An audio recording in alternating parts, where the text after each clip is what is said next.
حسین دین ہے، اور اس کا اندازہ انہیں خود بھی تھا۔ اب میں ایک سوال کرنے جا رہا ہوں، ہزاروں سینکڑوں تقریریں ہو چکی ہیں، کربلا معلیٰ کا واقعہ ہونے کے بعد آج تک اور آج سے لے کے قیامت تک ہوتی رہیں گی، مگر ایک سوال اٹھاتا ہوں، اگر اس کا میں بھرپور جواب دے سکوں تو خاتمہ بالخیر کا طلبگار ہوں کہ آپ دعا فرمائیں۔ وہ یہ کہ امام حسین علیہ السلام کی شہادت کے بعد کوئی شہید نہیں ہوا، وہ بھی نہیں ہوا جو very nearest to Hussain, closer to Hussain, اور حسین کے بعد امام، اتنا امپورٹنٹ پرسنالٹی وہ بھی شہید نہیں ہوئی۔ امام زین العابدین، سید الساجدین، وہ شہید نہیں ہوئے، جبکہ حسین کے بعد امام زین العابدین کے لیول کا اہل بیت میں کربلا میں کوئی دوسرا نہ تھا۔ توجہ چاہوں گا، جس امامت پر زین العابدین فائز تھے وہ امامت نہ علی اکبر کے پاس تھی، نہ وہ قاسم کے پاس تھی، نہ عباس علم بردار شاہدار وفا کے پاس تھی، جو امام زین العابدین کے پاس۔ تو حسین کو مارنا امامت کی وجہ سے اگر ضروری تھا تو امام زین العابدین کو اس کے بعد شہید کرنا اور بھی ضروری تھا، لیکن امام حسین کے بعد کسی کا شہید نہ ہونا ثبوت ہے، دلیل ہے کہ اگر امام حسین اور پہلے شہید ہو جاتے تو سب بچ جاتے۔ پھر امام حسین نے شہادت میں تاخیر کیوں کی؟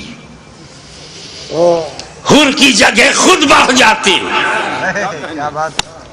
اور امام حسین شہید ہو جاتے تو جیسے امام حسین کی شہادت کے بعد وقت کا امام شہید نہیں ہوا، یہ بچے بھی شہید نہیں ہوتے، نہ امام حسن کا بیٹا شہید ہوتا نہ امام حسین کا بیٹا شہید ہوتا۔ پھر امام حسین نے گردن دینے میں تاخیر کیوں کی؟ بالکل آخر میں کیوں اپنی گردن دی؟ اس کا جواب، تم نے تو اہل بیت کو پہچانا ہی نہیں، جیسا سوچتے ہو ویسا ان کو بھی سمجھتے ہو۔ ارے پاک کی اولاد ہے، پاک ہے، پلیت کی سمجھ میں کیسے آئے؟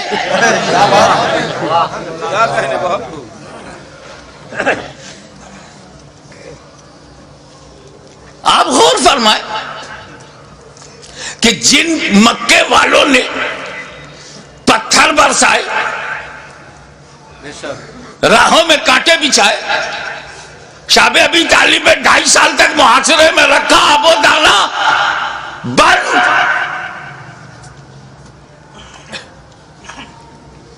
13 سال تک مسلسل ظلم و ستم کا ایک نہ ختم ہونے والا سلسلہ، لیکن 8 سال کے بعد جب مدینے سے مکہ نبی کریم لوٹے ہیں، مکے کی پوری رجم بدل گئی، سارے ظالم، سارے اتیاچاری سامنے کھڑے ہیں، مگر نبی سب پر رحمت کی نظر ڈال رہے ہیں۔ وَأَنْتُمُ الطُّلَقَاءُ، جاؤ تم سب آزاد ہو، میں نے معاف کر دیا۔ ظالموں کو معاف کرنے والی نظر، مزاج، اسی رحمت للعالمین کا یہ نواسا ہے، جس کا رسول رؤوف الرحیم ہے، نہیں چاہتے کہ کوئی بندہ جہنم میں جائے، ان کا نواسا کب چاہے گا؟ دشمن صحیح، مگر یہ جہنم کی تعداد بڑھی تو میرا کیا فائدہ؟ موقع دو سدھرنے کا، موقع دو سنبھلنے کا، اپارچونٹی دو گائیڈنس پانے کا۔ مقصد یہ تھا یزیدیوں تم کسی کو قتل نہ کرو، اسی میں تمہاری بھلائی ہے، اسی میں تمہاری بچت ہے، فلاح ہے. بدل دو اپنے ارادے کو، بدل دو اپنے خیالات کو. اہل بیت کے خون سے اپنی تلواروں کی پیاس نہ بجھاؤ. خطبہ دیا، سمجھایا، موقع دیا، لیکن محسوس ہوا کہ یہ سب بے شرمی کی انتہا کو پہنچے ہوئے ضدی، یہ کلاب الدنیا بھی ہے، کلاب النار بھی. یہ دنیا کے کتے جہنم کے کتے بننا چاہتے ہیں، مگر پھر بھی رحمت للعالمین کا نواسا، رحمت عالم کا پروردہ نظر کردہ اپنے دشمنوں کو یہ بھی موقع دے رہا ہے کہ اگر تم کچھ لوگوں کو قتل کر کے اپنی تلوار کی پیاس کو بجھانا چاہتے ہو تو لو میں تمہیں حر دے رہا ہوں، لو میں تمہیں وہب دے رہا ہوں، لو میں آمان دے رہا ہوں، لو میں اپنے انصار دے رہا ہوں. اگر اس سے بھی تسلی نہیں ہوتی تو لو میں تمہیں قاسم بن حسن دے رہا ہوں. اب بھی تسلی نہیں ہوتی تو لو علی اکبر کی جوانی لے لو. اب بھی تسلی نہیں ہوتی تو عباس کے بازو لے لو. اب بھی تسلی نہیں ہوتی تو علی اصغر کا خون لے لو. لیکن مجھ تک جلدی مت کرنا. میں رحمت عالم کا نواسا ہوں، رحمت بھری نظر سے تمہیں مہلت دے رہا ہوں. مجھے مارنے میں اجلت مت کرنا. اگر تم اتنے لوگوں کو شہید کر کے رک جاؤ، تائب ہو جاؤ، تو میں رحمت للعالمین کا نواسا ہوں، بیٹا ہوں. میں محشر میں تمہارے ان گناہوں کی مغفرت کروا سکتا ہوں، کیونکہ علی اکبر کا قاتل قاتل مومن ہے، عباس کا قاتل قاتل مومن ہے، قاتل حر قاتل مومن ہے، قاتل علی اصغر قاتل مومن ہے. قتل مومن شدید ترین گناہ کے باوجود مغفرت میں کروا سکتا ہوں. مجھے مارنے میں جلدی نہ کرنا. میرا قتل قتل مومن نہیں، قتل دین بن جائے گا، اور قاتل دین کی مغفرت نہیں. لیکن جب یہ محسوس ہونے لگا، ختم اللہ علی قلوبہم وعلی ابصارہم، جب اللہ تعالیٰ نے ان کی سماعت پر، ابصار پر، بصارت پر پہرا بٹھا دیا، مہر لگا دیا، اور حجت تمام ہو گئی. جتنی مہلتیں دینی تھی دی جا چکی، جتنی مواقع فراہم کرنے تھے ہو چکے، جتنی بار ضمیر کو جگانا تھا جگا چکے. لیکن ان مردہ دلوں میں ٹس سے مس جب کوئی نہیں ہوا تب بالآخر فیصلہ وہی ہوا. اے نانا جان، جو میں نے وعدہ کیا تھا نبھانے جا رہا ہوں. اے پدر بزرگوار خیبر شکن، جس نیت سے آپ نے پرورش کی ہے اس مقصود کی طرف جا رہا ہوں. اے مادر مہربان خاتون جنت، جو سمجھ کر آپ نے دودھ پلایا تھا آج اس کا حق ادا کرنے جا رہا ہوں. نتیجہ کیا ہوا؟ خیمے میں گئے، اپنے والد کا، اپنے نانا کا کپڑا لیا، سر پہ امامہ باندھا، اور زیب تن ہو کر دلدل پر بیٹھ کر خاندان کو آخری سلام کر کے میدان کارزار میں حسین اتر پڑے. ایر لگائی. گھوڑے کو ناز ہے کہ آج امام میرے اوپر ہے، امام کو ناز ہے کہ گھوڑا بھی میرا وفادار ہے. چل پڑے. امام نے یزیدی لشکر پر جب حملہ کیا، وار کیا، یزیدیوں میں انتشار پیدا ہو گیا. حیدری کچھار کا شیر نر جب بفر کر زیادی بھیڑیوں پر حملہ آور ہوا تو کشتوں کے پشتے لگا دیا، لاشوں کا ڈھیر لگا دیا. بھوکا پیاسا حسین کھاتے پیتوں کو کاٹتا ہوا چلا جا رہا ہے. تلوار چمکی، ہوا میں لہرائی تو ایسا نہیں لگتا تھا کہ حسین کے تنہا ہاتھ میں اکیلی تلوار ہے. ایسا لگتا تھا جیسے آسمان کی تمام بجلیاں تلوار میں سما گئی ہوں. ایسا لگتا تھا کہ ستاروں نے اپنی جگہ چھوڑ کر ذوالفقار کی دھار میں آ گئی ہوں. ایسا لگتا تھا کہ آدم کا ہاتھ دعا کے لیے اٹھ گیا ہو. ایسا لگتا تھا کہ نوح کی کشتی اپنے نجات کا رخ دیکھ رہی ہے. ایسا لگتا تھا کہ دریائے نیل میں فرعون غرق ہو رہا ہے, یزیدی تباہ ہو رہے ہیں. ایسا لگتا تھا جیسے کعبے کا رخ قبلہ, کعبے کا رخ کعبہ کی طرف ہو گیا ہو. ایک جگہ جمع ہوا کعبہ متحرک کعبے کو دیکھ رہا ہے, ایک جمع ہوا کعبہ متحرک کعبہ کو دیکھ رہا ہے. محبتوں کا قبلہ, محبتوں کا قبلہ, عقیدتوں کا کعبہ یزیدیوں کے مقابلے میں کھڑا تلوار چلا رہا ہے. ایسا لگتا تھا کہ حسین کے بازو میں حیدر کرار کا بازو سما گیا ہو. ایسا لگتا تھا جیسے فاطمہ زہرا کا دودھ حسین کی رگوں میں نیا خون بن گیا ہو. ایسا لگتا تھا, ایسا لگتا تھا, آپ نعرہ بند کیجئے, ایسا لگتا تھا جیسے تمام جنہ انتظار دے رہے ہیں, داد شجاعت دے رہے ہیں, اور ان کی دعاؤں میں فرشتوں کی آمین شامل ہو گئی ہو. ایسا لگتا تھا کہ صداقت سمٹ گئی ہے. ایسا لگتا تھا کہ عدالت نے پکڑ لیا ہے. ایسا لگتا تھا کہ سیادت نے اپنے جلوے دکھا دیے ہیں. ایسا لگتا تھا کہ تنہا حسین میں, تنہا حسین میں جرأت موسیٰ بھی ہے, استقامت ابراہیم بھی ہے, ارادہ اسماعیل بھی ہے. اس وقت سامنے شیطان تھا, اسماعیل کا ارادہ پہاڑ تھا. اس وقت یزیدی فوج ہے, حسین کا ارادہ پہاڑ ہے. تلوار چلتی رہی, تلوار چلتی رہی, کشتوں کے پشتے لگتے رہے, لاشوں کے ڈھیر لگا دیے. اب اس تلوار کو روکا کیسے جائے؟ اس تلوار کا رکنا یزیدی نقطہ نظر سے بہت ضروری تھا. یہ تلوار روکے, یہ تلوار رکے گی تو یزیدی بچیں گے. زیادی بھیڑیوں کو کاٹتے تھے جیسے کوئی گاجر مولی کو کاٹ رہا ہو. میمنہ پر حملہ آور ہوا تو میمنہ صاف ہو گیا. شیر خدا میسرے کی طرف رخ کرتا ہے, میسرہ صاف ہو گیا. یزید کے قلب پر حملہ کرتا ہے, لشکر کا قلب صاف ہو جاتا ہے. اب پریشانی, ابن سعد, ابن زیاد پریشان ہو گئے, شمر ذوالجوشن حیران ہو گیا, خولی مایوس ہو گیا. یا اللہ یہ کیا ہو رہا ہے؟ ایک ہی آدمی سب کی گردنیں کاٹتا چلا جا رہا ہے. کہیں ایسا نہ ہو کہ ایک تاریخ ایسی بن جائے کہ 20,000 کے لشکر جرار کو تنہا ایک آدمی نے شکست دے دیا. اس تلوار کو رکنا چاہیے, یہ تلوار رکنی چاہیے. مگر اس تلوار کو روکا کیسے جائے؟ وہ تلوار جسے بھوک نہ روک سکی, وہ تلوار جسے پیاس نہ روک سکی, وہ تلوار جسے لاشیں نہ روک سکی, وہ تلوار جسے زینب و سکینہ کے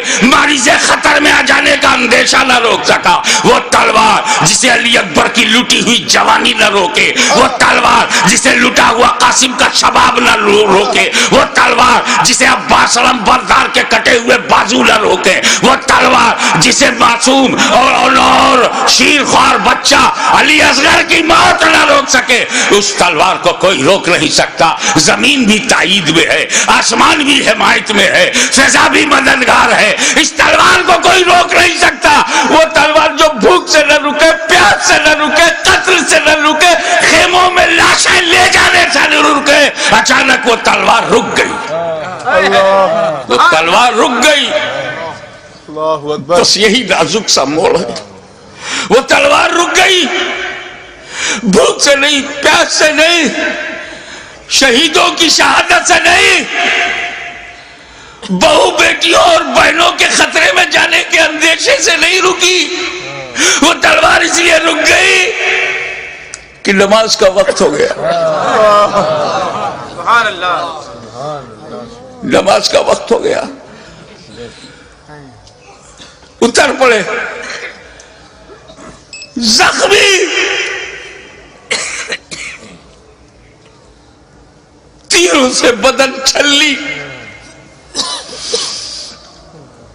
نیزوں کی مار. علی کا ایک شیر ان جنگلی کتوں میں گھر گیا. آپ جانتے ہیں واقعی ایک شیر ہو, اس کو 2000 کتے گھیر لے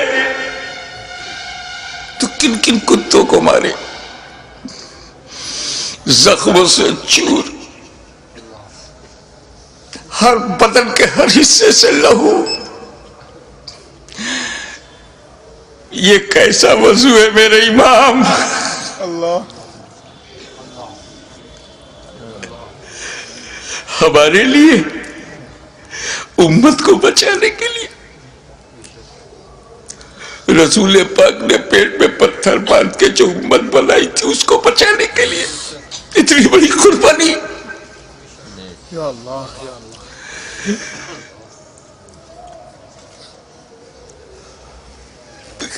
زمین پر گرے سجدے میں. یزیدیوں نے سوچا بس یہی موقع ہے، اگر یہ اٹھے گا شیر تو پھر مارے گا، اسے اٹھنے نہ دو. شقی القلب پتھر دلوں نے نبی کا کلمہ پڑھتے ہوئے بھی نبی کے نواسے کو، نبی کی جان کو، نبی کی پہچان کو، نبی کے بیٹے کو، نبی کی نسل کو، نبی کی اولاد کو، نبی کے نور کو سجدے کی حالت میں ایسا وار کیا سر مبارک تن مبارک سے جدا ہو گیا. انا للہ و انا الیہ راجعون.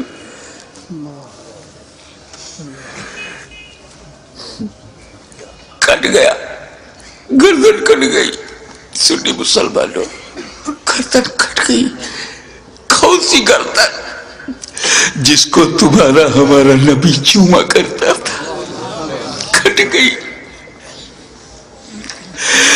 کعبے کے ایک پتھر کو میرے نبی نے ایک بار چوما، حجر اسود کو قیامت تک لوگ چومیں گے، مگر حسین کے گلے کو تو نبی نے بار بار چوما تھا، بار بار چوما تھا. تم کہتے ہو حسین کا گلا کٹا، حسین کا گلا کٹا. میری دل سے پوچھ، بوسا گاہے مصطفیٰ کٹ گئی، بوسا گاہے رسول کو کاٹ دیا. میں ایک مرتبہ بیمار پڑا تھا برطانیہ میں. میری ماں کا خط آیا، بیٹا تمہاری کیسی طبیعت ہے؟ مجھے بڑا تعجب ہوا.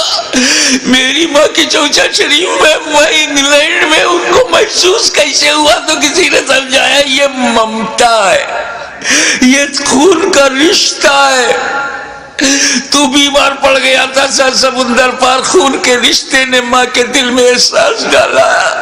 ارے جب ماں بیٹے میں احساس کا یہ رشتہ ہوتا ہے تو جب حسین کا گلا کٹا ہوگا تو لبے مصطفیٰ پہ کیا گزری ہوگی.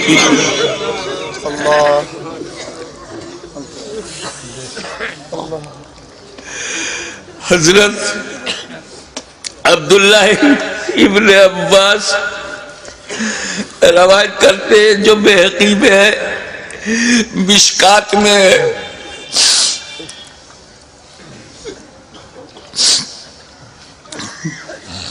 کہ ام المومنین ام سلمہ نے خواب میں دیکھا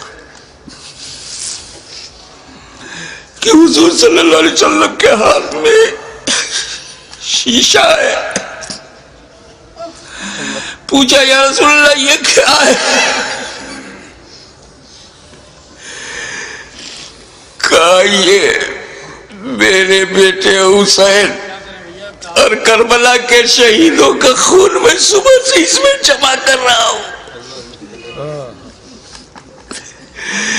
رسول مبارک کی ریش مبارک پر غبار بالوں میں بکھرا، ہاتھ میں شہدائے کربلا کا لہو. کتنا دل دکھ گیا ہوگا رسول پاک کا.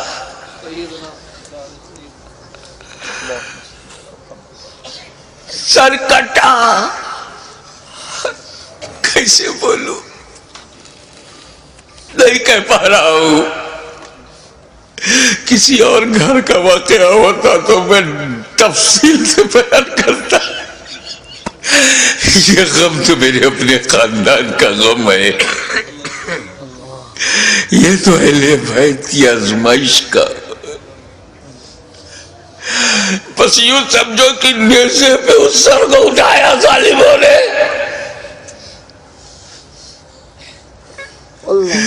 ارے نیزے پہ اٹھانے کا مطلب کچھ سمجھ میں آیا؟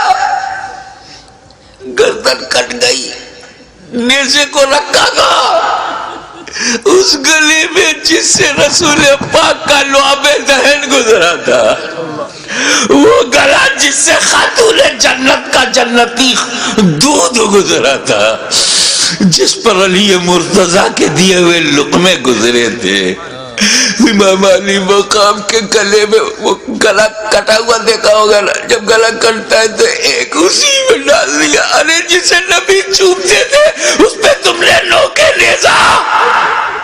یزیدیوں، تم نے کل بھی حسین کو ستایا تھا، آج بھی ستا رہے ہو. فرق یہ ہے کہ کل نوکے نیزا سے تکلیف پہنچائی تھی، آج اپنی تقریروں میں نوکے زبان سے تکلیف پہنچا رہے ہو، نوکے قلم سے تکلیف پہنچا رہے ہو. یاد رکھو حسین نے امت کو اسی لیے بچایا ہے کہ ساری زندگی امت حسین پر قربان ہوتی رہے گی، حسین پر ہم اپنی جان دیتے رہیں گے. نیزے پہ اٹھا لیا، یہ تو ہندوستان کا کوئی اتیاچاری بھی نہیں کرتا. نیزے پہ اٹھا لیا، حسین کے سر مبارک کو نوکے نیزہ پہ رکھ کر اٹھا دیا.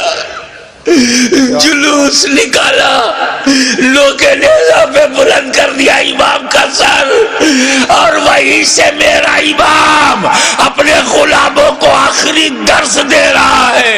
اے میرے غلاموں، دیکھو یزیدیوں کی بھیڑ میں، یزیدیوں کے لشکر میں تیرا امام کا سر اوپر ہے، تیرے امام کا سر اوپر ہے، تیرے امام کا سر بلند ہے. یعنی جن کا سر کٹا نہیں، ان کا سر نیچے ہے، جس کا کٹ گیا وہ سر بلند ہے.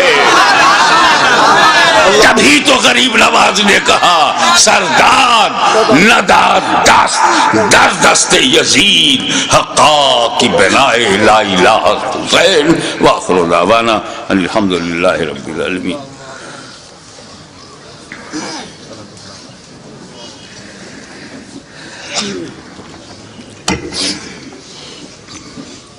صلاۃ و سلام کے لیے کھڑے ہو جائیں.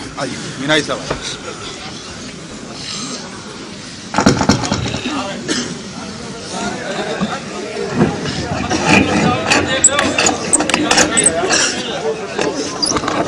یا نبی سلام علیکہ، یا رسول سلام علیکہ، یا حبیب سلام علیکہ، صلوات اللہ علیکہ، یا حبیبی یا رسول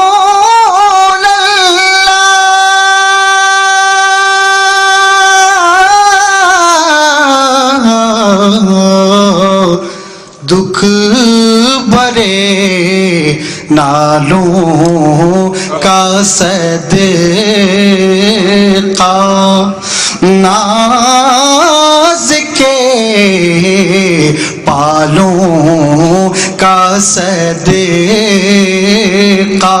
کربلا والوں کا صدقہ،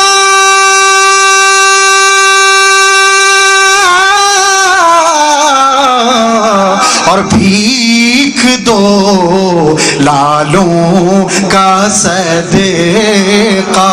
یا نبی سلام علیکہ، یا رسول سلام علیکہ، یا حبیب سلام علیکہ، صلوات اللہ علیکہ، یا حبیبی یا رسول اللہ. اے میرے مولا مولا کے پیارے نور کی آنکھوں کے تارے اب کسے